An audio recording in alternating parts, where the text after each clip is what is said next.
Hello friends, welcome to my channel English Pitman shorthand. तो आज हम लोग आपको इस वीडियो में पूरा डिटेल से बताने वाले हैं जो इलाहाबाद हाई कोर्ट की वैकेंसी आ रही है स्टेनोग्राफ़र की, जो मतलब आ चुकी है, जिसकी डेट है 4 अक्टूबर से लेकर 21 अक्टूबर तक लास्ट डेट है।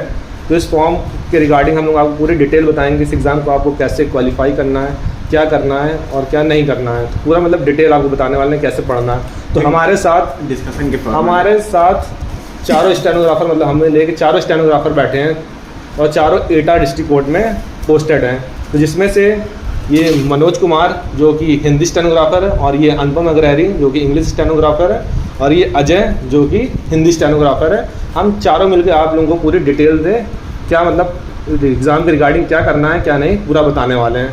ठीक है, तो मनोज आप थोड़ा बताइए कि एग्ज़ाम के रिगार्डिंग कितने स्टेज होते हैं और क्या पढ़ना चाहिए बच्चों को जिससे एग्ज़ाम उन क्वालिफाई कर पाएँ।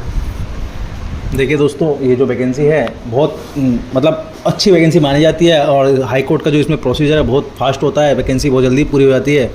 तो इसका जो सिलेबस है, बेसिक सिलेबस है कि इसमें 4 सब्जेक्ट हैं, और इसमें हिंदी इंग्लिश के साथ मैथ और रीजनिंग मैथ और जीएस, हाँ, ये 4 पोर्शन हैं जिसको आपको कवर अप करना होगा, और इस एग्ज़ाम को एनटीए कराता है। तो जो हम जिसके बारे में बात कर रहे हैं स्टेनोग्राफ़र, तो स्टेनोग्राफ़र में जो है आपको जो क्वालिफ़िकेशन चाहिए होती है वो बेसिक है कि ग्रेजुएशन आपको चाहिए होता है, ठीक है, और इसके साथ CCC का डिप्लोमा आपको चाहिए होगा, और जो है बस यही है। और इसके अलावा जो है कि बहुत बेसिक्स आधार पे इसका एग्ज़ाम हो ही जाता है, देखिए, और जिसका मतलब तैयार है वो आप आराम से कर पाएगा। ठीक है, आप ये भी बता दीजिए कि कितनी स्पीड चाहिए इंग्लिश स्टेनोग्राफ़र को और हिंदी स्टेनोग्राफ़र की क्या स्पीड चाहिए और कौन से स्टेज में एग्ज़ाम होगा।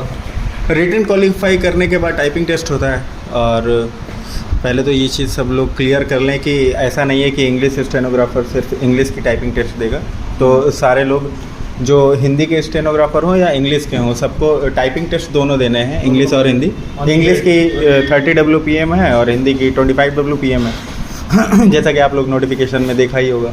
और निगेटिव मार्किंग नहीं होती इस एग्ज़ाम में। निगेटिव मार्किंग रिटन में नहीं होती है, अच्छी चीज़ ये होती है। तो कई बार लग सकता है, हाँ, तुक्का लगाइए आराम से, कोई दिक्कत नहीं, वो सब होता है एग्ज़ाम में, कोई टेंशन नहीं है। तो आप स्पीड बता दीजिए, इंग्लिश की कितनी स्पीड? स्टेनो वाली, हाँ, स्टेनो वाली 100 WPM रिक्वायर्ड है, और हिंदी स्टेनो के लिए 80 WPM रिक्वायर्ड है। टाइपिंग की टाइपिंग तो बता दिया ना, टाइपिंग और टाइपिंग का हिंदी फॉन्ट बता दीजिए। टाइपिंग हिंदी फॉन्ट में वही मंगल आता है, पहले शायद कुर्तीदेव भी था पर अभी हटा दिया गया, अभी सिर्फ मंगल इंस्क्रिप्ट ही है। और अधिकांश एग्जाम में आजकल मंगल ही, हाँ, मंगल ही मांगता है हर जगह लगभग। और ये आप जरूर ध्यान रखें कि आपको इंग्लिश स्टेनो या हिंदी, आपको दोनों टाइपिंग आना कंपलसरी है, क्योंकि बहुत बच्चे डाउट में रहते हैं और लास्ट में धोखा खा जाते हैं एग्जाम के टाइम पे। तो आप बहुत अच्छे से मेहनत करिए। और टाइपिंग जुड़ा एक सवाल ये रहता है कि पेपर मतलब सामने रख के देते हैं, डेस्कटॉप पे आता है लाइन वगैरह, तो उसके बारे में बता दो। हाँ, तो वो आपको स्क्रीन पे ही मिलेगा, ऊपर आपको मैटर लिखा हुआ रहेगा और नीचे टाइप करने का। लेकिन एक चीज़ ध्यान रखिएगा, जैसे हम लोग क्रोम पे बैठ के नॉर्मली जो ब्राउज़र पे बैठ के हाईलाइट वाला टेक्स्ट करके टाइपिंग करते रहते हैं और वो स्क्रीन सिर्फ बीच में आती है, वैसा करके नहीं आया था। हम लोगों के एग्ज़ाम में जो 22-23 वाला हुआ था उसमें पूरी स्क्रीन में पूरा मतलब स्टार्ट टू एंड तक पूरा का पूरा ऐसे पैरा हुआ था, उसी के नीचे लिखना था, और उसमें कन्फ्यूज़न बहुत हो रही थी। तो आप लोग प्रैक्टिस वैसे ही फॉर्मेट में करिए कि ऊपर लिखा हो, जैसे पेंट है या MS वर्ड है हमारा, उसमें पूरी स्क्रीन स्ट्रेच कर लें स्टार्ट से अंत तक, और फिर ऊपर मैटर पहले टाइप कर लें, चाहे खुद ही से कर लें या कोई फ़ोटो उसमें लगा लें, फिर उसके नीचे टाइप करने का प्रयास करें, क्योंकि लाइन की कन्फ्यूजन बहुत ज़्यादा हो रही थी। ऐसा नहीं है कि ऊपर वाली स्क्रीन में अगर 8 लाइनें हैं तो नीचे भी आप टाइप करेंगे तो 8 ही आएगी, तो ये भी एक समस्या थी। तो हाईलाइट नहीं होता, हाँ, हाईलाइट तो होता ही नहीं है, हाईलाइट का तो एग्ज़ाम में कोई सवाल ही नहीं है। और अब अजय आप ये बता दीजिए कि लोगों को GS और मैथ्स और इंग्लिश और हिंदी पढ़ना कहाँ से, कैसे क्या पढ़ाई करें और कितना टाइम एग्ज़ाम में किस सब्जेक्ट को देना है। जैसे कि GS कहाँ से पढ़ें? रही GS की बात रही, GS बात मेनली वही ज्योग्राफी, हिस्ट्री, इकोनॉमी, पॉलिटी वगैरह, ये साइंस वगैरह आते हैं। तो आप कोई स्पेसिफिक बुक सजेस्ट करना चाहते हैं किसी बुक? तो बस लूसेंट कर लो, कवर इनफ है, उसके लिए हो जाएगा। और हिंदी के लिए कहाँ से पढ़ें? हिंदी के लिए भी लूसेंट वगैरह कर लो, काफ़ी। हिंदी इतनी टफ आती नहीं है वैसे, अगर आपकी वोकैब सही होगी तो कोई दिक्कत नहीं आएगी। और मैं आपको इंग्लिश का मतलब स्किल में मैटर क्या आया था ये भी मैं आपके साथ डिस्कस करने जा रहा हूँ। देखिए, टाइपिंग में तो हम लोग का लीगल मैटर आया था, बट जब हम लोग स्किल हुआ था तो उसमें कैलाश चंद्रा टाइप मैटर, मतलब जनरल मैटर जो पार्लियामेंट्री मैटर होता है, उस तरीके का मैटर आया था। तो आप लीगल और जनरल दोनों प्रैक्टिस करके जाएं, क्योंकि एग्ज़ाम का कोई वो नहीं है कि ज़रूरी है कि जनरल ही आए कि लीगल ही आए, ठीक है ना। तो आपको सब पे फोकस करना। और अगर शॉर्ट हैंड की बात जितेंद्र भाई कर ही रहे हैं तो ये भी बताना ज़रूरी है कि जिस फॉर्मेट में हम लोग को कोचिंग में बिठा के डिक्टेशन दिए जाते हैं, ज़रूरी नहीं उसी फॉर्मेट में उसी एक्सेंट में आपको डिक्टेशन मिले। जैसे हम लोगों का इस बार जैसे आया था तो वो तो बहुत ही अजीब तरह का डिक्टेशन था, और बहुत सारे लोगों का तो उसी में बर्बाद हो गया वो एग्ज़ाम, क्योंकि ऐसे हर एक वर्ड रुक रुक के बता रहे थे, तो वो काफ़ी अजीब हो जाते थे। दिस इज एन एप्पल ऐसे करके चल रहा था, तो वो डिक्टेशन बड़ा बेकार था। पूरा फ्रेजेस में आपको डिक्टेशन नहीं मिलेगा कि आपको फ्रेज पूरे बोल रहे हैं, जैसे देयर हैज़ बीन एक साथ बोल रहे हैं, ऐसे बोलेंगे देयर हैज़ बीन। तो इसमें लोगों को फ्रेज प्रैक्टिस किया रहता है जिनको प्रॉब्लम हो सकती है। और मैं आपको ये बताना चाह रहा हूँ कि जैसे स्किल में मार्किंग कैसे है, तो आप अगर 10 मिस्टेक्स करते हैं तो आपका 1 मार्क्स कट होंगे, ठीक है। और स्किल आपका शॉर्ट हैंड का 50 मार्क्स का होता है, और हिंदी का टाइपिंग का 25 मार्क्स, और इंग्लिश टाइपिंग का 25 मार्क्स। तो ये तो बहुत ईजिली आप नंबर ला सकते हैं अगर आप हल्के से परफेक्ट हैं, ठीक है। तो अब आगे कुछ बताना चाहेंगे आप? देखिए, सिलेबस के लिए एक बात बता दें कि जो हाई कोर्ट का जो सिलेबस है उसकी एग्ज़ाम के लिए सिलेबस आप उतना ही बस कवर करें। ये नहीं कि दुनिया भर की चीज़ पढ़ ले रहे हैं और कुछ हो नहीं पा रहा है। तो क्योंकि हाई कोर्ट का जो है बेसिक से एग्ज़ाम आता है, ज़्यादा हार्ड नहीं है, एकदम टफ एग्ज़ाम नहीं आता है, बहुत बेसिक एग्ज़ाम है। तो आपको जो है सिलेबस को ही कवर अप करना है। जैसे हिंदी का है तो छोटा सिलेबस है, ये नहीं आपको पूरा समाज सब कुछ पढ़ लेना है। जो बेसिक दे रखा है, जितना हाई कोर्ट ने दिया है, जितना इस एग्ज़ाम का पैटर्न है, उसको ही फॉलो अप करना है, ठीक है। बस यही है। और कुछ चीज़ें मैं ऐड कर दूँ। हाँ, करिए। रिटेन में एक चीज़ मेरे ख्याल से सबको ध्यान रखनी चाहिए, क्योंकि स्टेनोज में क्या होता है कि एसएससी में हम लोगों का मैथ आता नहीं है बिल्कुल, तो हम लोगों का मैथ में हार्ड टाइट रहता है, मेरा तो है। मेरा तो जब हम लोग एग्ज़ाम देने गए थे तो कई लोगों ने जिन्होंने बताया है उनके हिसाब से जिन लोगों ने मैथ स्टार्ट करी थी उन लोगों का पेपर ख़राब हो गया था। तो आई वुड सजेस्ट कि सबसे पहले आप लोग बाकी 3 पोर्शन में काम करें, और मेरे ख्याल से सबसे बढ़िया हिंदी रहेगी। हिंदी से शुरुआत करिए, फिर जीएस करिए, फिर उसके बाद इंग्लिश की, क्योंकि इंग्लिश का जो पैराग्राफ आया था पेज का पार्टीशन था लेकिन 1.5 पेज में वैसा करके वो आया हुआ था, तो पैरा बहुत बड़ा था वो जो पैसेज आया था। तो फिर उसके बाद वो पैसेज कंप्लीट करके तब आप लोग मैथ में बढ़ें, तो वो ज़्यादा बेनिफिशियल रहेगा मेरे हिसाब से। तो अब मान लीजिए कि आप लोग इस पोस्ट में सेलेक्ट हो चुके हैं, ठीक है। अब आपको इसके रिगार्डिंग हम लोग सैलरी के रिगार्डिंग बताएंगे कि आपको ग्रेड पे कितना है, कितनी सैलरी है, क्या है, आपको पूरा स्टेप बाय स्टेप, मतलब ये भी पूरे डिटेल में आपको पूरा बताने वाले हैं। तो बताइए कितना ग्रेड पे है इस पोस्ट पे? जैसे कि आपने तो देख रखा होगा, लेवल 5 की जॉब है, 2800 ग्रेड पे है, जिसका बेसिक 29,200 है। बट आपको डिस्ट्रिक्ट कोर्ट में एक प्रमोशन के मतलब एक इंक्रीमेंट के साथ यहाँ पे दिया जाता है। मींस आप जुडिशियल एम्प्लॉय हैं तो आपको एक इंक्रीमेंट के साथ सैलरी मिलती है। जैसे आपका बेसिक पे 29,200 2800 ग्रेड पे है, तो पर आपको दिया जाएगा 30,100 आपका स्टार्टिंग सैलरी रहेगा, ठीक है। तो और इससे रिगार्डिंग सैलरी के रिगार्डिंग कुछ बताना चाहेंगे? प्लस DA जो वर्तमान में है, और HRA वो सिटी के हिसाब से वो करता है, और TA, और इस पोस्ट में ट्रैवलिंग अलाउंस नहीं मिलता है। और HRA अगर आप Z सिटी में हैं तो स्टेनोग्राफर का 1660 HRA है, और आप थोड़ा 1000 प्लस करते जाएंगे जैसे ही सिटी का अपडेटेशन होता जाएगा, ठीक है। तो आप अनुपम जी आप बताइए थोड़ा, आप इससे कुछ रिलेटेड बताना है? नहीं, या प्रमोशन से रिगार्डिंग आप बताइए।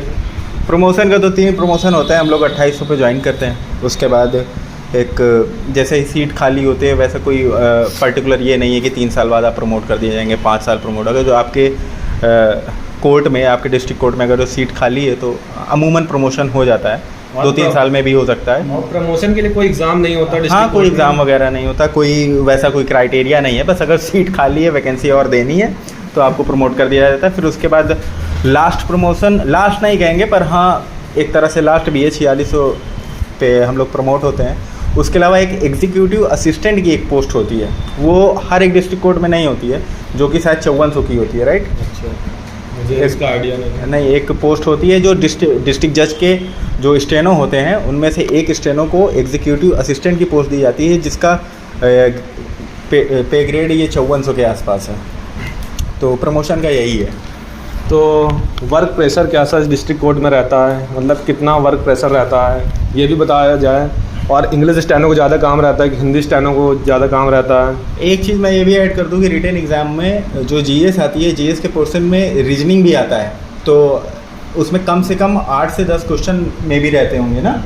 3-4 8-10 नहीं यार, कम से कम 7 क्वेश्चन मेरे ख्याल से। और मैथ्स से जुड़ी हुई कुछ बताना हाँ, चाहते तो एप्टीट्यूड वाला। मैथ्स के टीचर मैथ्स से रिगार्डिंग थोड़ा इनसे पूछ ली, क्योंकि थोड़ा हाँ, मैथ्स पहले ज़्यादा रिटन अच्छी का है। थोड़ा सा और कवर कर दो। हैं। जैसे कि आप मैथ को देखते हो नॉर्मल मैथ था, लेकिन इसमें 2 से 3 टॉपिक कुछ एक्स्ट्रा जोड़ दिए जाते हैं, जिसमें कि एक पहला प्रायिकता, वारंवारता, ज्यामिति, द्विघात समीकरण, ये थोड़ा उसमें एक्स्ट्रा आ जाता है।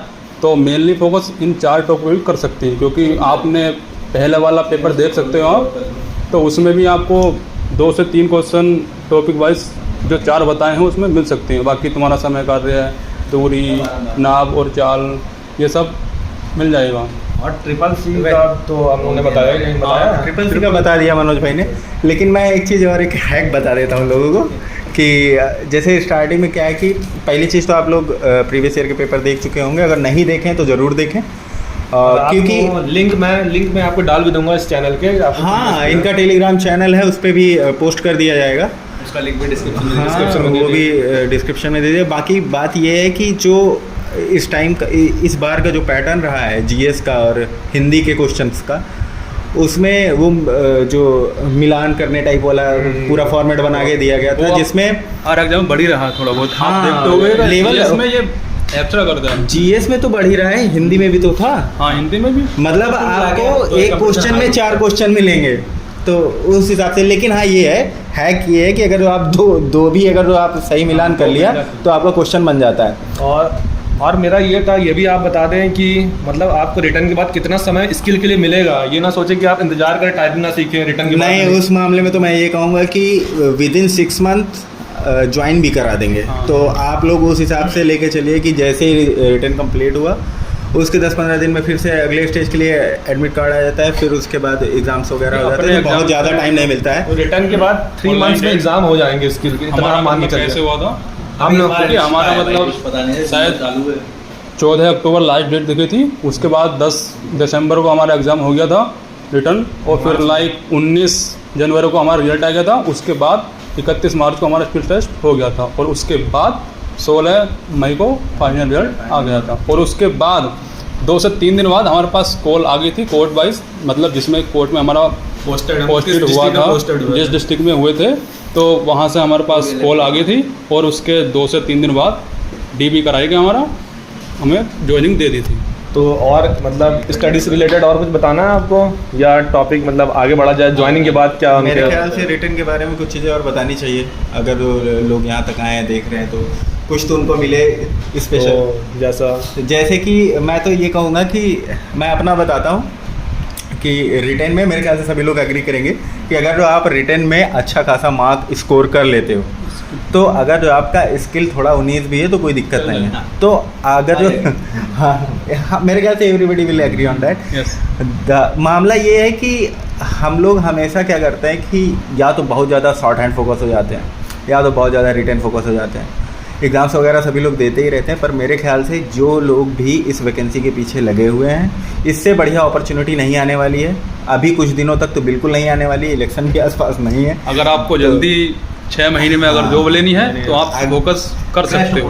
और आप टाइपिंग तो कंपलसरी स्टार्ट कर दीजिए, ये ना सोचिए कि आप इंग्लिश स्टैंड हो तो हिंदी आपका एग्जाम निकलेगा। टाले कुल मिला के ये कि हाई कोर्ट का कोई भरोसा नहीं कि कब आपको कितनी जल्दी कुछ इसकी प्रोसेस कुछ नहीं बताता, या तो डिले कर देगा, बहुत डिले कर देगा, या फिर जल्दी कराएगा तो बहुत जल्दी करा लेगा। नहीं, लेकिन मेरे ख्याल से तो 6 महीने की टाइमलाइन लेके इन लोगों को तैयारी करनी चाहिए। 6 महीने में सब कुछ क्योंकि इससे पिछला बार जो एग्जाम होता 18-19 वाला, उसमें मेरे हिसाब से 1 हफ्ते या 1.5 हफ्ते बाद ही इसका स्किल करा लिया था। लेकिन उसमें ज्वाइनिंग भी शायद लेट से हुई थी। ज्वाइनिंग लेट हुई, लेकिन स्किल के लिए टाइम नहीं मिल पा रहा। अभी इस टाइम पे ऐसा चल रहा है, अभी इस टाइम ऐसा चल रहा है कि नहीं, कोरोना के पहले ज्वाइनिंग हो गई थी। हाँ। लेकिन फिर भी 1-1.5 साल का शायद गैप था कुछ। हाँ, खैर वो चीज़ें अलग हैं, हमें उसका नहीं डिस्कस करना है। अभी फ़िलहाल ये है कि हम लोगों का एग्ज़ाम शायद सितंबर में चालू हुआ था, और हम लोगों की 26 जून शायद ज्वाइनिंग थी, राइट? हाँ, तो अब उसी हिसाब से आप लोग सोच लीजिए 6-7 महीने से ज़्यादा का वो नहीं होता है। खैर 3 जून, राइट, 3 जून। और तो इस वैकेंसी में आप कहाँ मतलब आपको अलॉटमेंट होता है, ये आपकी किस्मत होगी, यहाँ आपको रैंक से कोई मतलब ही नहीं रहता। किस्मत क्या मोटी माटा जो मैंने सुना है, मैं उस चीज़ को थोड़ा हाईलाइट कर देता हूँ कि आपके होम टाउन में जितने भी लोग, जैसे मान लीजिए मैं फतेहपुर का हूँ, तो मैं सबसे पहले फतेहपुर में देखा जाएगा कि होम टाउन के कितने लोग, जैसे कितने वैकेंसी है। मान लीजिए जनरल की 1 इंग्लिश की है, 1 हिंदी की है, और ऐसा करके है। तो अगर वो फतेहपुर से 2 बच्चे निकलेंगे तो जिसकी रैंक ऊपर रहेगी उसको सीट दे दी जाएगी। फिर उसको आगे देखा जाएगा कि आगे अगर किसी डिस्ट्रिक्ट में, आसपास के डिस्ट्रिक्ट में अगर जो जगह मिलती है तो दे दिया जाएगा, नहीं तो फिर और आगे लेके जाएंगे। ये हमारे जितेंद्र भाई साहब इलाहाबाद से हैं, तो ये भी एटा में है, मैं फतेहपुर का हूँ, मैं भी। अरे हमारे ये रामपुर के हैं, ये मुरादाबाद के हैं भाई साहब, तो हम लोग सारे लोग एटा में हैं।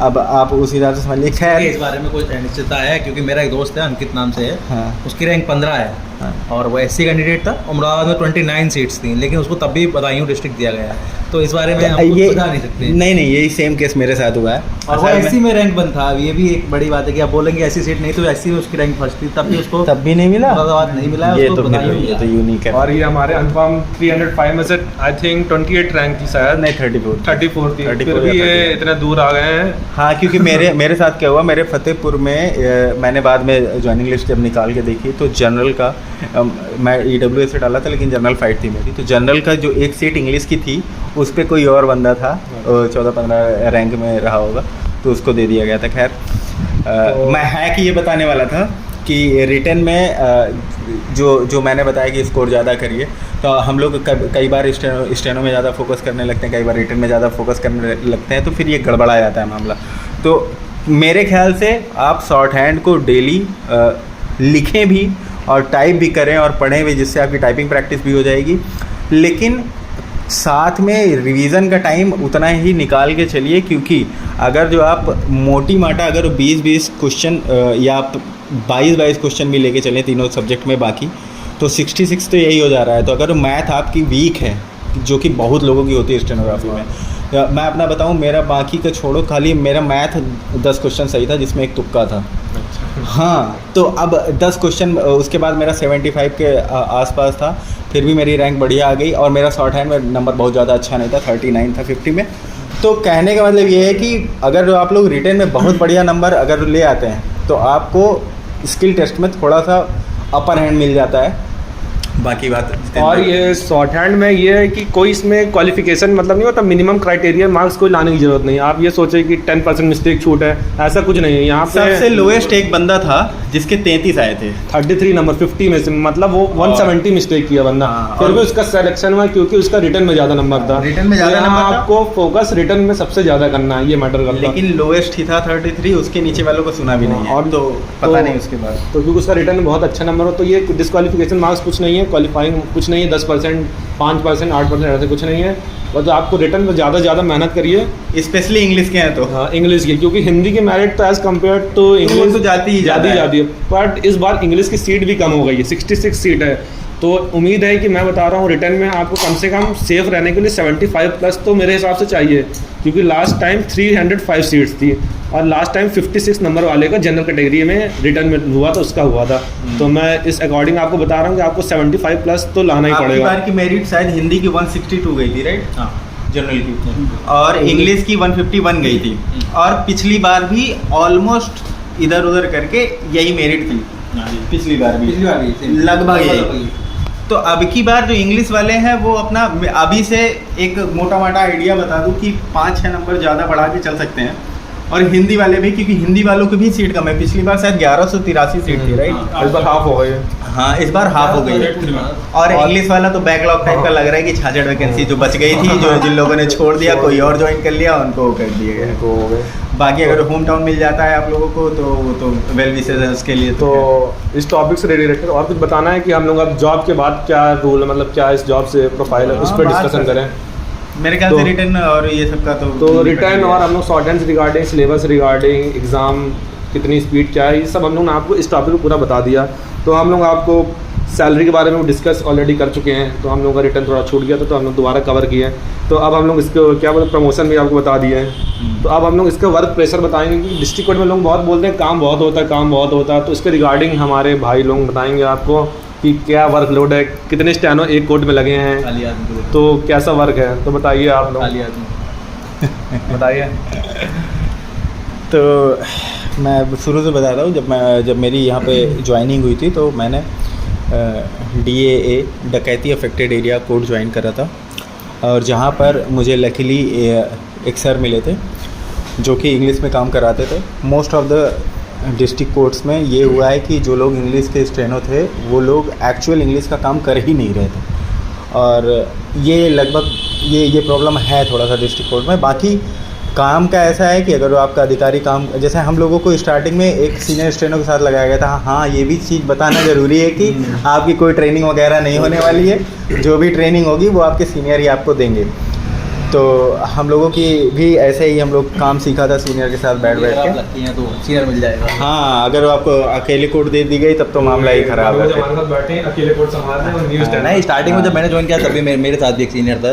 हाँ। मैं एक सीजन में रहा हूँ तो तब तक मेरे साथ था, लेकिन अभी हाल फिलहाल में 6 महीने मुझे खाली रखा, उसके बाद एकदम सीधा एडीजे कोर्ट में डाल दिया। थोड़ा वर्क प्रेशर ज़्यादा हो गया उस चक्कर में, लेकिन ऐसा कोई ज़्यादा परेशानी नहीं आ रही है।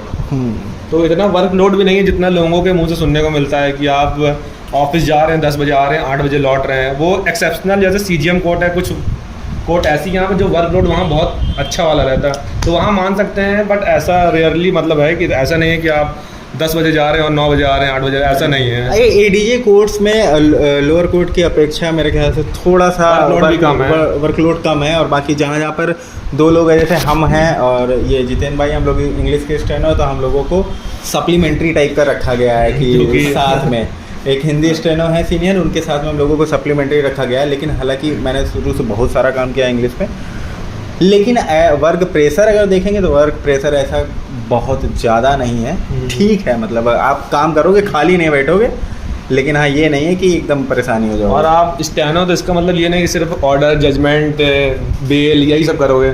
आपको डाइस पे बैठा के आपसे मतलब एविडेंस भी रिकॉर्ड कराया जा सकता है। मतलब आप बोलेंगे कि कोई एविडेंस आपको दे, जो भी आपका पीओ प्रिसाइडिंग ऑफिसर बोलेगा आपको वो काम करना पड़ेगा। ये नहीं आप बोल सकते कि मैं स्टेनो, मेरा काम ये नहीं है, ये नहीं है। आपको जो भी ऊपर से ऑर्डर आएगा आपको वो काम करना ही पड़ेगा। मतलब ये नहीं कि आपको पर्सनल काम करना है, मतलब ऑफिस रिगार्डिंग काम की बात बता रहे हैं, ठीक है। हाँ, तो मतलब ये जितेंद्र भाई बता रहे हैं कि एक्सपेक्टेशन हाई करके बहुत ज़्यादा ना आइएगा, आपको बयान वगैरह भी टाइप बयान मतलब ये है कि जैसे कोई गवाही के लिए आता है तो आप वो जो बोलेगा आपको तो टाइप करना पड़ेगा हिंदी में, भले आप इंग्लिश स्टेनो हो या हिंदी है। वो में हमारा भाई यही काम कर रहा है तो रो रहा है। तो यही है। और बाकी डिक्टेशन वगैरह मिलता है, और जो हम लोगों ने फ़ैन बन करके और ऐसे वैसे करके बड़ी सारी प्रैक्टिस करी हुई है। यहाँ चलती हुई कोर्ट में आपको डिक्टेशन लेना पड़ेगा, उस चीज़ के लिए भी प्रिपेयर रहें मेरे ख्याल से। तो और जॉब की टाइमिंग क्या है? टाइमिंग तो वही यूजुअल 9:30 से 5 है। हाँ, 5। और कुछ डिस्ट्रिक्ट्स में टाइमिंग क्या जब वेरी करती है, समर रहता है तो टाइमिंग चेंज हो जाता है। ये अंग्रेजों समय चलता था, लेकिन हमारे यहाँ भी होता है। हमारे एटा में भी होता है। जैसे कि कुछ जैसे 75 डिस्ट्रिक्ट्स हैं यूपी में, तो उसमें कम से कम 2 महीने, तो 2 महीने के लिए, मई से जून जुलाई तक, 2 महीने के लिए हमारी टाइमिंग मतलब सुबह 7:30 से लेकर 2:30 बजे तक अप्रॉक्स कर दी जाती है। डिस्ट्रिक्ट जज के ऊपर ये पावर होती है कि वो ऑनरेबल डिस्ट्रिक्ट जज की पावर होती है कि वो कर सकता है, ठीक। वरना ऐसे नॉर्मल टाइमिंग तो भाई 9:30 से लेके 5 बजे तक आप आराम से आ सकते हैं। हाँ, एक सवाल और सबके मन में होगा हॉलीडेज़ को लेकर कि छुट्टी कितनी मिलती हैं, क्या कैसे। तो मैं आपको बताता हूँ, 14 CL मिलती हैं इसमें, और बाकी 4 स्पेशल CL मिल जाती हैं। ये अधिकारी के ऊपर डिपेंड करता है। आपको आपकी CL ख़त्म हो गई है और आपको बहुत ही ज़्यादा इमरजेंसी काम हो, तब आपको वो आपका ऑफिसर दे देता है, उसमें कोई दिक्कत वाली बात नहीं है। और समर वेकेशन जून में मिलता है, 15 दिन की छुट्टी नहीं 10 दिन की मिलती है। ये नहीं है कि पूरा जून आपको रखना पड़ेगा, मतलब छुट्टी पे जाना पड़ेगा। रोस्टर चलता है 10 दिन, हाँ। 10 दिन का। और जैसे आपको जैसे स्टेनो तो आपको पीओ जब जाएगा स्टेनो तभी छुट्टी मतलब ले, तो ये ज़्यादा जरूरी नहीं है। अगर आप डबल स्टेनो हो तो आप जा सकते हो पीओ के साथ भी, ऐसा कोई ज़्यादा। बट अगर आप सिंगल स्टेनो हो तो लगभग आपको मतलब जाना ही होता है कि पीओ चला गया तो आप करोगे क्या, तो उसके लिए आपको पीओ के साथ ही जाना होता है। ये तो मतलब आप मान लीजिए कि आपको, और मान लीजिए कि आपको 10 दिन आपको गर्मी की छुट्टी मिलेगी आराम से एंजॉय करने के लिए। ये जो 31 CL बता रहे हैं, उसके अलावा medical leave, education leave, so many leaves are there.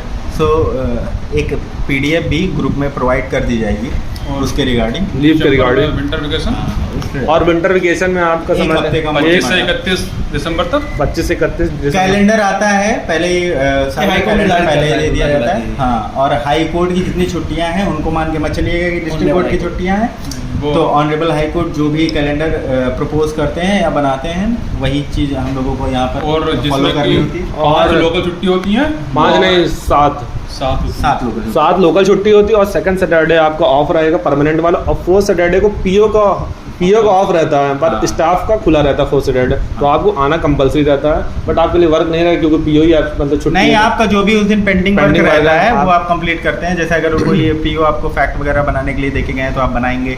अगर आपका कुछ अपलोडिंग के लिए कुछ ऑर्डर्स वगैरह जजमेंट्स वगैरह रखे हुए हैं तो आप उसको कंप्लीट करिए। ये एक जनरल डायरेक्शन है कि जो भी आपका बचा हुआ काम है आप उसको 4th सैटरडे को ख़त्म करेंगे। उसके अलावा जो भी ऑनरेबल हाई कोर्ट से जो भी ट्रेनिंग के लिए चीज़ें आती हैं, हम लोगों को ट्रेनिंग वगैरह भी बीच बीच में दी जाती है। जैसे अभी लॉज वगैरह सारे चेंज हुए हैं तो हम लोगों को BNSS वगैरह का भी थोड़ा जो हमारे सीनियर पे स्टार साहब लोग हैं वो सब लोग स्टार पे पढ़ाते हैं। और तो- एक डाउट ये है कि छुट्टी मतलब जब आपका मन चाहे आप छुट्टी ले सकते हो, ये नहीं है कि मतलब इतना की छुट्टी नहीं मिल रही, हाँ। ये है वो है। कोई अगर मान लो कोई इंस्पेक्शन आया है कोई बाहर से हाई कोर्ट से एजे वगैरह आते हैं तो उस वाली कंडीशन में छुट्टी नहीं मिल पाती है, लेकिन हो जाता है, छुट्टी मिल का जाती है। सीन ऐसा है कि आपके PO के ऊपर हाँ सब जितने लोगों को मुझसे सुनोगे उतना सब लोग अलग अलग बताएंगे, but it totally depend on your presiding officer. बस तो अब बाकी मेन, मिल जाता है आराम से, कोई दिक्कत और हम लोग मेन टॉपिक पे अब ये आते हैं कि जैसे आपका पोस्टिंग होम पोस्टिंग नहीं होता है, तो आप जैसे मैं इलाहाबाद से एटा में पोस्टेड हूँ, तो क्या मेरा इलाहाबाद में कब ट्रांसफ़र होगा? कुछ ट्रांसफ़र पॉलिसी क्या है डिस्ट्रिक्ट कोर्ट की? 2 साल तो परमिनेंट है। तो नहीं 2 साल नहीं है एक्चुअली। 2 साल का प्रोबेशन पहले जो भाई साहब बता रहे हैं कि 2 साल का प्रोबेशन पीरियड होता है, वो तो हमको कंप्लीट करना ही होता है। उसके बाद क्या होता है कि जो गाइडलाइन है ऑनरेबल हाई कोर्ट की तरफ से कि 5 साल तक आप तो बाधित हो पूरी तरह से कि 5 साल तक तो आप अप्लाई भी नहीं कर सकते। अगर 5 साल बाद आपके पास स्पाउस ग्राउंड है, आपकी वाइफ कहीं पे काम कर रही हैं तो आप स्पाउस ग्राउंड या Medical आपका ground। हाँ आपके माँ बाप बीमार हैं रहते हैं आयुष टाइप का म्यूचुअल ग्राउंड, तो वो है, और म्यूचुअल ग्राउंड है, एडमिनिस्ट्रेटिव ग्राउंड पे। ये 5 साल के बाद आप अप्लाई कर सकते हैं। आप प्रेजेंटेशन भेजेंगे हाई कोर्ट जो कि ऑनरेबल डिस्ट्रिक्ट जज द्वारा फॉरवर्ड होता है। फिर उसके बाद if honourable high court will be pleased तो आपका ट्रांसफ़र होगा। और मैं आपको ये भी बताना चाहता हूँ कि आप ट्रांसफ़र तो मान के चलिए कि ना के बराबर है, क्योंकि मैं बहुत से 4600 ग्रेड पे लोग अभी तक है, मतलब उनको 15 साल जॉब करते हुए हो गया, बट उनका अभी तक ट्रांसफ़र ही नहीं हो पाया। थोड़ा सा इशू है, हाँ। ऐसा नहीं है, लेकिन तो इतना भी कोई वो नहीं है। ठीक। तो और फिर आप क्या बताएंगे लोगों की कि ये जॉब आप करना कैसा, मतलब बहुत अच्छी जॉब है कि क्या है? ये तो इंटरेस्ट पे भी बहुत ज़्यादा डिपेंड करता है मेरे हिसाब से। अगर जो आप थोड़ा लॉ बैकग्राउंड या आपको ये चीज़ें अच्छी लगती है तो आपको मज़ा आएगा। मुझे तो मज़ा आता है भाई। लेकिन अगर जो आपकी एज है, अगर जो आप तैयारी कर सकते हैं जैसे हम लोग की है, तो मेरे ख्याल से करनी चाहिए, सही बात है। रुकना नहीं चाहिए। हम लोगों ने आके ये बहुत बड़ी बेवकूफ़ी करी है। तो मैं तो यही कहूँगा कि भाई तैयारी करते रहो, ज्वाइन करने के बाद भी करते रहो। जैसे हम लोग खुश होकर बैठ गए वैसे मत करो। मैं अपने बैच में सबसे कम उम्र का और ये हमारे इनका डेट ऑफ बर्थ 2000 है और ये बहुत ही कम एज में जॉब पा गए हैं। तो ये भी मोटिवेशन के तौर पे आप ले सकते हैं कि बच्चा लड़का मतलब कितना मोटिवेटेड था, डेडिकेटेड था अपने पढ़ाई के प्रति। ठीक है, तो अगर आपको और कुछ बताना है तो और आपके पास कोई टॉपिक हो तो बताइए। तो नहीं, हमारे तो टॉपिक जो मेन था हमने उसके complete- अलावा जो भी आप लोग क्वेश्चन है हम लोग सॉल्व करेंगे, कोई दिक्कत नहीं। जो भी आप लोग क्वेरी आप पूछ सकते हैं टेलीग्राम पे भी लास्ट पूछ यही सकते बोलना हैं। है कि अगर आप पहले से किसी जॉब में हैं और जो इसी सेम ग्रेड पे है, तो अगर होम डिस्ट्रिक्ट के आसपास हो तो ज़्यादा अच्छा है कि इसमें ना अप्लाई करें। कि अगर आपको होम डिस्ट्रिक्ट के आसपास मिल जाता है तो अच्छा है, लेकिन अगर ये बाहर ये जॉब मिल पाती है तो इसका जो ट्रांसफ़र का जो तरीका है मतलब वो नहीं हो पाता, बहुत जल्दी नहीं हो पाता, बहुत लंबा समय लग जाता है, 5 साल मिनिमम है। तो उसके लिए आप देख सकते हैं। लेकिन अगर आप पहले से किसी जॉब में हैं, सेम ग्रेड पे हैं और अपने आसपास हैं तो नहीं जो आपकी इच्छा है आप करें या ना करें, लेकिन हमारा तो यही मानना है कि ना ही करें तो ज़्यादा अच्छा है। ठीक है, और वो आपकी इच्छा है कि आप जो करें वो। तो दोस्तों अगर आपको मतलब इस इसके अलावा कुछ क्वेरी हो पोस्ट से रिगार्डिंग कोई भी क्वेरी हो तो आप कमेंट सेक्शन में हम लोग को इस वीडियो में बता सकते हैं। और अगर आपको ये वीडियो अच्छी लगे, किसी दोस्त को आपको लगे कि वो तैयारी कर रहा है स्टेनो की, तो उसको तक वीडियो ज़रूर पहुँचाएँ कि उसकी बंदे की भी हेल्प हो जाए। तो आपकी कोई क्वेरी हो तो आप इसमें बता सकते हैं कमेंट्स में, या फिर टेलीग्राम चैनल पे बता सकते हैं। इसके बारे में हम देखेंगे आगे कुछ कर सकते हैं या फिर आपको बता पाएंगे। ठीक है, सही है। तो हम लोग को लगभग 1.5 साल हो गया काम करते हुए, तो हम लोग अपने एक्सपीरियंस से सारी चीज़ें हम लोग बता रहे हैं। और बाकी ये एक डिस्कशन के फॉर्मेट में बस आप लोगों के लिए प्रेजेंटेशन थी ताकि आप लोगों की हेल्प हो सके। और हम प्रोफेशनल तो है नहीं, तो कैमरा पहली बार फेस किया है, तो थोड़ा जो ऊंच नीच हो रहा है उसको थोड़ा एडजस्ट करके चलें, ठीक है। बहुत निगेटिव कमेंट ना करें वरना डिलीट करना पड़ता जो आपको करना है करें, लेकिन उसमें कोई परेशानी नहीं है, लेकिन बस प्रोफेशनल नहीं है वो, उसका ध्यान रखें बस, कि बस ठीक है। प्रयास था हमारा कि हमें करें। तो अगर आपको ये वीडियो अच्छी लगती है तो जरूर लाइक करें, सब्सक्राइब करें और शेयर करना ना भूलें। इच्छा है आपकी करें, माइंड यू रिटेन पे फोकस करो। बिल्कुल। लेकिन जो आपका अच्छा है उस पर ध्यान बिल्कुल दें, ये नहीं जो कोई चीज छोड़े नहीं, लेकिन रिटेन पे ज्यादा फोकस करें। रिटेन पे नंबर बहुत अच्छा गेन करें। भाई के भले ही रिटर्न में कम अच्छे नंबर थे, लेकिन भाई की स्किल अच्छा है। हाँ। तो और इस उससे भाई आप का इसका- रिटर्न अच्छा था, इसका उसके थोड़ा उतना अच्छा तो नहीं था, इसका- और इसकी रैंक मुझसे अच्छी है अभी। हाँ। लेकिन बात यही है कि आपके देखिए शॉर्ट हमारा हैंड स्किल अच्छा है ना, रिटर्न अच्छा है। हम आ गए हैं। नहीं नहीं, हिंदी वालों का तो अगर आप ज्वाइन कर चुके हो तो आपका सब अच्छा है। हाँ, सही बात क्योंकि है। हिंदी की मेरिट हमसे 10 नंबर आगे ही जा रही वो कह है। सकते हैं आप। हाँ, लेकिन बात ये है कि ऐसा नहीं है कि आपकी शॉर्ट हैंड अच्छा है तो ही उखाड़ लेंगे, या रिटेन अच्छी है तो ही उखाड़ लेंगे। लेकिन अपर हैंड के लिए अगर जो आप रिटेन बहुत अच्छा करते हैं तो आपका शॉर्ट हैंड में अपर हैंड रहेगा, आपको स्टेज 2 में कम प्रॉब्लम्स आएंगी। बाकी ऑन रेगुलर बेसिस आपको प्रैक्टिस रोज करनी है, शॉर्ट हैंड की, टाइपिंग की, हिंदी टाइपिंग की, स्पेसिफिकली हिंदी टाइपिंग सही बात है। की। बहुत लोग लाइटली ले लेते हैं हिंदी हाँ। टाइपिंग को और लास्ट में डिस्क्वालीफाई हो क्योंकि जाते हैं। जैसे ही वहाँ पे जब आप कंप्यूटर के स्क्रीन पे बैठोगे ना तो लाइन ही हिल जाएगी। और आपको समय मेरे भी साथ नहीं हुआ पता था ये। समय भी नहीं पता चलेगा कि आपको लगेगा कि जैसे मैं इसमें जो ग्रुप सी में जो होता है, बाबू वाला भी एग्ज़ाम होता है, क्लर्क वाला भी, तो मैंने उसके लिए भी क्वालिफाई किया था। तो जब मैं पहली बार इसका भी स्किल दिया था तो क्या था कि टाइपिंग जब देने बैठा तो मैं टाइपिंग स्टार्ट की और स्क्रीन पे 10 मिनट का टाइमर चालू हुआ, तो अपनी टाइपिंग स्पीड अच्छी थी इंग्लिश में। अब जैसे बोल सोचते हैं कि टाइपिंग स्पीड अच्छी है इंग्लिश की, हिंदी वालों के लिए, अब हिंदी वालों के लिए पता नहीं, मेरे साथ ऐसा हुआ हो, मेरे साथ लेकिन टाइपिंग स्पीड जो थी मेरी अच्छी खासी थी, मेरा सही था। तो मैं सोच रहा था कि आराम आराम से करूँगा, ऑन मिस्टेक लगा आराम से छाप दूंगा। लेकिन जब मैं टाइपिंग बहुत आराम से कर रहा था, जब मैंने टाइमर देखा कि 7.5 मिनट हो गए और आधा ही मिनट टाइप हो पाया है, तो एकदम हड़बड़ाहट हो जाती है। तो आप बिल्कुल इसको बिल्कुल आराम से ना लें, इसमें जो तो आपकी स्पीड है, जो आपकी नेचुरल स्पीड है, उसको उसी हिसाब से करें, बिल्कुल लाइटली किसी चीज़ को ना लें। जो ये बता रहे हैं उसी में मैं थोड़ा सा ऐड करना चाहूँगा कि मेरी इंग्लिश की स्पीड 30 रिक्वायर्ड है, पर 50 के आसपास थी, और मेरा खराब हिंदी का इंग्लिश का ही हुआ था। अब मेरा भी भले मैं इंग्लिश स्टैंड हूँ, पर मेरा हिंदी में 25 में से 25 था, हाँ। और इंग्लिश में मेरा 25 में से 25.50 था। तो ध्यान हर जगह देना है, हर चीज़ की प्रैक्टिस करके जानी है, वहाँ पे कामली आराम से बैठना है। एक्सेंट का डिफरेंट लोगों के चैनल पे जाके आपको डिक्टेशन लेना चाहिए, क्योंकि हाँ। एक्सेंट कब क्या हो जाए, किस तरह के और- स्पीकर मिल जाए, इसका भी अब कोई मेल और फीमेल आप दोनों का डिक्टेशन ले जाइए, नहीं सिर्फ मेल बिल्कुल। का डिक्टेशन ले रहे हैं, फीमेल का ले रहे हैं, बिल्कुल। दोनों को। और जनरल लीगल आप हिंदी शॉर्ट हैंड से रिगार्डिंग कुछ बताना चाहिए, किस बुक से पढ़ना चाहिए, कौन सी बुक से डिक्टेशन लेना चाहिए। देखिए अब हिंदी General matter हाई आता है, कोर्ट legal के आता बारे है। में अभी इस बार तो देखो जो संसदीय मैटर बोला था ज़्यादा हार्ड नहीं था मेरे हिसाब से। अब अपना अपना सबका जिसका जैसा स्किल है वो अपने हिसाब से बता पाएगा। तो legal आया था लेकिन कि general लीगल आया था? नहीं, इस जनरल बार? नहीं था, लीगल नहीं था, लीगल था ना, जनरल था। संसदीय लोकसभा मैटर बोला था, लोकसभा जो संसदीय कार्रवाई होती है उसमें से एक मैटर ऐसा एक डिक्टेशन बोली गई थी, तो ज़्यादा हार्ड नहीं था, कुछ बेसिक वर्ड थोड़े हार्ड आ गए थे ज़्यादा। लेकिन स्पीड के बारे में बताएं तो 80 वर्ड बोलते हैं, लेकिन 80 वर्ड से वो स्टार्ट भी नहीं होता। 85 से स्टार्ट हुआ था, 96 तक गया था जो हमारी शिफ्ट वाला था। मेरा और friend जो भी बोला था 31 वाले थे, 31 जो हुआ था उनका शायद 110 तक गया था स्पीड में। तो इसमें आप ये सिर्फ ये सोच के चलें कि 80 पर वर्ड मिनट का लेके चलेंगे तो आप क्वालिफाई कर जाएंगे, तो ये नहीं हो पाएगा। शायद हो जाए लेकिन कुछ नहीं कह सकते हैं। अच्छा, कुछ लोगों ने अपना एक्सपीरियंस मुझसे शेयर किया था, तो मैं सोच रहा हूँ ये भी बता दूँ कि कुछ लोगों का सेंटर पे कुछ प्रॉब्लम्स आई थी। जैसे किसी के कीबोर्ड में एक लेग नहीं है, वो जो आगे से उठा के किसी को टाइप करने की आदत है तो एक तरफ का नहीं है, तो वहाँ पे आपको टाइपिंग स्टार्ट होने के पहले पूरी अपॉर्चुनिटी दी जाएगी कि आप की चेक कर लें, आप ये चेक कर लें, वो चेक कर लें। अगर आपको कोई प्रॉब्लम लग रही है तो उसी टाइम उठिए, उसी टाइम करा लीजिए। अगर वो बोले कि बैठिए 5 मिनट हम दे रहे हैं ये वो, नहीं भैया करा के दो, क्योंकि अगर जो आप उन चीज़ों पर नहीं ध्यान देंगे तो वो ऐसे ही छोड़ देंगे। मैंने उसके नीचे कागज़ लगा के टाइपिंग करी थी, मेरे साथ हुआ था सेम चीज़, और सूसू करके बैठे, क्योंकि एक मेरे भाई साहब थे उनके साथ ये भी समस्या हो गई थी कि हाँ, कि बोले कि अभी जाने देंगे, तो पहले से अपना प्रसाधन वगैरह सारे निपटा के बैठिए ताकि कोई एग्ज़ाम के अलावा कोई और प्रेशर ना रहे। और मैं कीबोर्ड का थोड़ा ये आपको बताना चाहूँगा, जैसे आपको बहुत ही हल्का कीबोर्ड मिल जाता है, जैसे आप टाइप कर रहे हैं तो कीबोर्ड मतलब अपने प्लेस से डिस्प्लेस हो जा रहा है, ठीक है ना। तो इसका मैं ट्रिक आपको बताना चाहूँगा, क्या करें, आप अपने साथ हैंकी लेके जाइए, ठीक। अब जब जाइए तो वॉशरूम में उसको पहले गीला करके फिर उसका पूरा एक बार निचोड़ दीजिए, ठीक ना।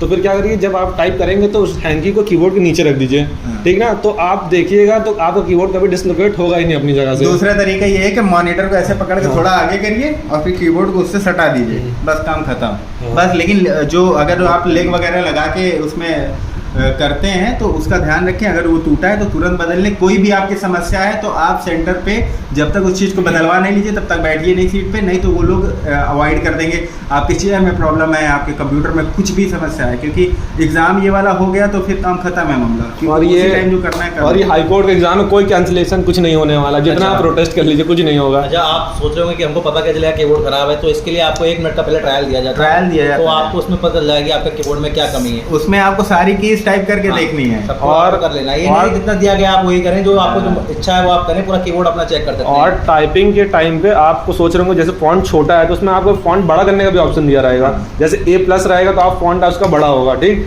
A मतलब एवरेज साइड, आप छोटा करना चाहिए, मतलब 3 आपके साथ में फॉन्ट रहेंगे तो आप साइज बढ़ा भी सकते हैं, घटा भी सकते हैं, सब मतलब।